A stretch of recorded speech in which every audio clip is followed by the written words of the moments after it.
Hello everyone. Today I'm going to compare something very interesting. Over here I have a Canon FD lens. It's a 50mm 1.4 and it's one of the newer versions that is all built in plastic and it's a little bit plasticky. Over here I have a Sony G 24-70 2.8.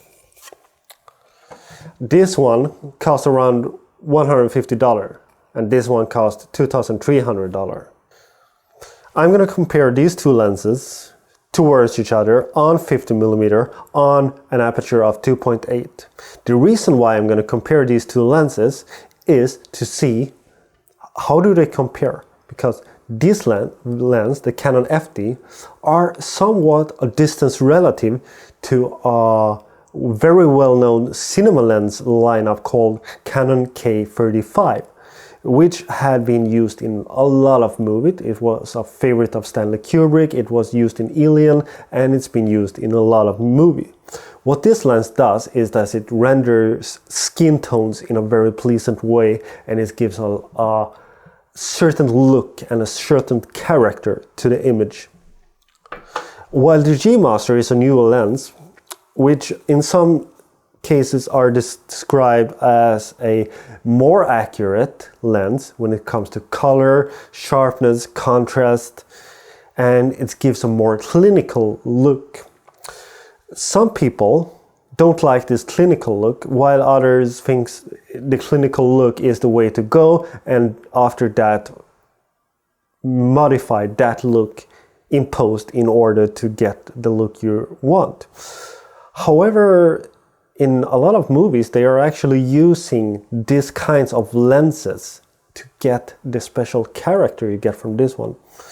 The reason why I'm going to compare this is because we have an upcoming production where we're going to do a commercial, and in this commercial we try to capture the essence of Sweden, and the essence of Sweden are like late nights, low light, summer nights and stuff like that, lakes and a lot of stuff.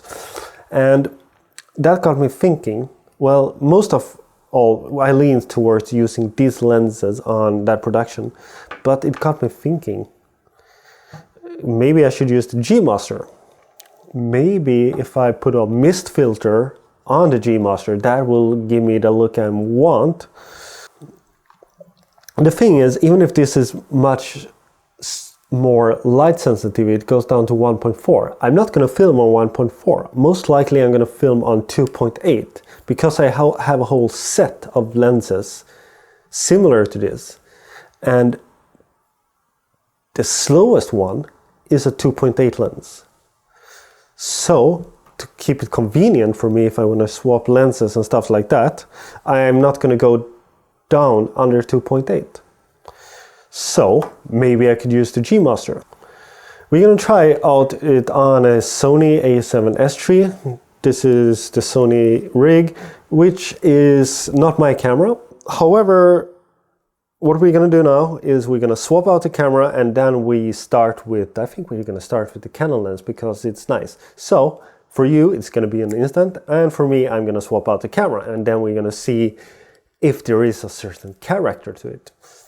Also pay attention, like we're gonna swap out from this image, which is a Fuji 23mm. What will the difference be between the Fuji look, which are known for colors and all that stuff, compared to this? However, to be fair, maybe if we should do that comparison straight on, maybe I should have a 50mm on the Fuji. But anyway, that's not the point of the video. The point of this video is to compare these two lenses. Here we are with the Canon FD, this time at 2.8. This is the second time I'm redoing this footage because there's a little switch on the adapter which you have to turn in order for the lens to actually change the aperture.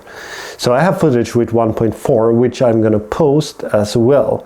And I'm going to put them all up side by side in order to see the difference. Here we have the G Master. Is it nice? Is the character much different? Is it more clinic? Does it look digital? Well, a lot of questions.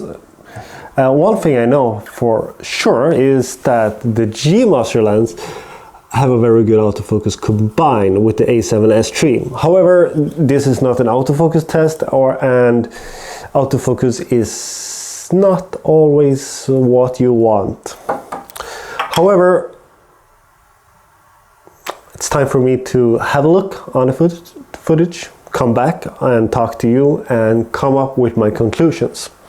We are back from the computer, and honestly, I'm a little bit surprised. The difference between the vintage lens and the G Master are very small. One noticeable difference, or well, noticeable is discussable, but one difference is, especially if you look on the gray card, is that the Canon FD is slightly warmer. Though that difference is very small. Nevertheless, the difference is there. But the thing is, when you open this one up to 1.4, well, that's where stuff starts to happening. You kind of see more of that blurriness, the softness, and the character of the lens, which makes sense. But then there's also the other thing, that this is just one situation. A situation with somewhat controlled light, well, very controlled light. We are in a set. The light here is fixed. It's like a studio light, so it's very controlled. The thing with vintage lenses is that they act different in different situations, and depending on where you shoot, how you shoot, and stuff like that, it could bring out character and stuff like that. Typical example of that is if you take the famous Helios lenses, the Helios 40 and the Helios 44, which having this swirly bokeh, but just under certain circumstances. And in some ways that's good, but in other ways, and depending on how you see it, it's pretty bad, because on newer modern lens it's more consistent, which in some circumstances that's what you want.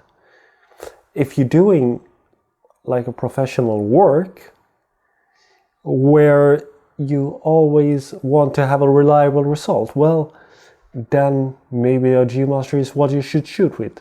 But keep in mind that these kinds of lenses are very well used professionally.